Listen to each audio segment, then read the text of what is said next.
Welcome back, folks. Greg Silverman here. Lovely Eiffel Tower behind me. Yes, it is a virtual background, but nonetheless, that is taken from the Place de la Défense, I don't know how to pronounce it. And I was lucky enough to be in Paris this summer. It's great to be back on the European travel circuit, but the crowds and the heat, it's tough, man. Okay, another interesting article that percolated up from last week by LPL, the broker macro market movers. Let's get in. 3 reasons it is so bad, it is so good. So this is from June 22nd, so that's just over 2-3 weeks ago. Summer's finally here, but 2022 is still shaping up to be one of the worst years for investors ever. That's the bad news. The good news is the year isn't over yet, and here are 3 reasons the bulls shouldn't throw in the towel just yet.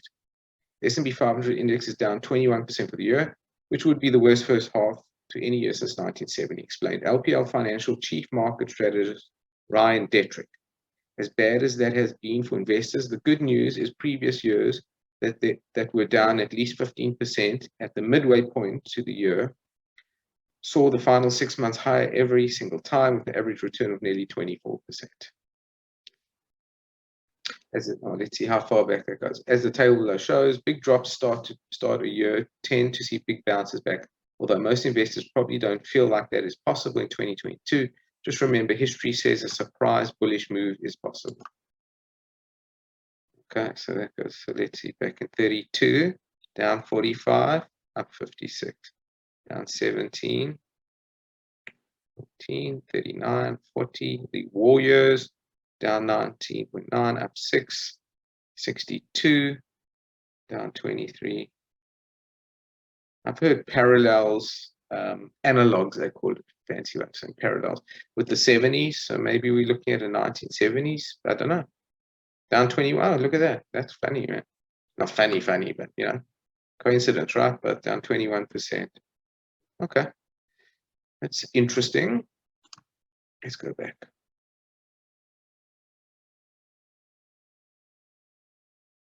All right.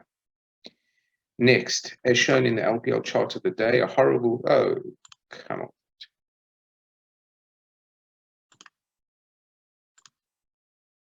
Next, as the chart in the LPL chart of the day, a horrible quarter tends to see a nice snapback. Looking at previous quarters to lose at least 15%, the next 2 quarters stocks were higher 7 out of 7 times with an average return of more than 17%.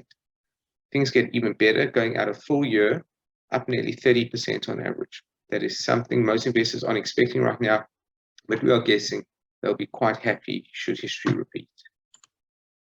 These are the quarters, down more than 15%.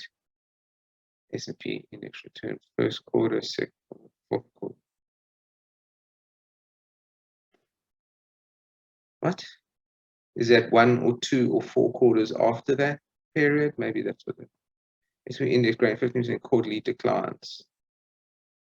Horrible quarters often followed by smiling bulls. 1 quarter, 2, okay, 4 quarters. All right. So the market will bounce. Last year, the S&P 500 fell more than 5% back-to-back weeks, another potentially bullish development. In fact, after previous times, the S&P 500 fell that much a year later, it was up more than 28% on average and down only once in 1987. Okay, not going to enlarge that. For more on what is needed for the bear market to end, the latest on the Fed and economy, please watch our latest LPL signals with Ryan Detrick and Jeff Buchbinder. Oh, let's have a looky, shall we?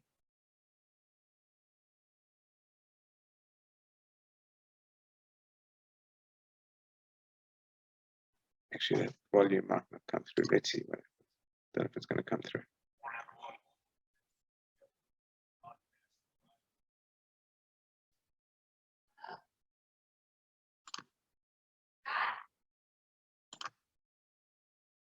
Day, and as people can see on the YouTube channel, I have no work clothes at all, so I'm just wearing my Blowing Rock shirt. I'm sitting out on my balcony, and you can see living life. Like that now we're looking at well into the double digits this year in all likelihood.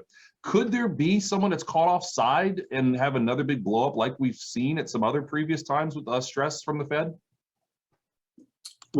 Another layer to this, we came in the next day, right? So we go somewhere, I spend $200 or $300 on a hotel, then I got to pay a girl to stay at our house. Sometimes you can do this. Guys, I don't know if it will work with this, but here's a little nifty trick. The new best way to make money online that nobody's talking about is something you've never heard of No, before. that's not what we want. Using If you go, oh, that's an advert line. Audible. So these right here. Skip those ads. House, couple $100. Says, you know what? Pause that.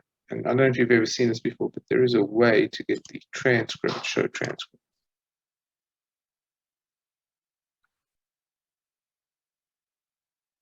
So let's say you didn't want to watch a video entirely, you can, there we go. You can skip through it. No, it's not there. 28 minutes. You can skip through it. You can also look for keywords that are interesting. Bet you inflation is a word that will come up here. Fed hike rates, 75 basis points. Okay, we're not going to follow that. So basically, a rebound looks to be a good bet. Not my advice, just some knowledge. Good to know. So yeah, could this time be different? We'll have to wait and see. Guys, take a look at the links below and take a look at ways in which our CPA practice can help you on your outsourced CFO side, or any kind of, if you need help with as an accounting controller, or some tax planning help, or if you need investment advice, chief investment officer, outsourced services we provide as well. So thanks for joining, and hope to see you all soon. Take care.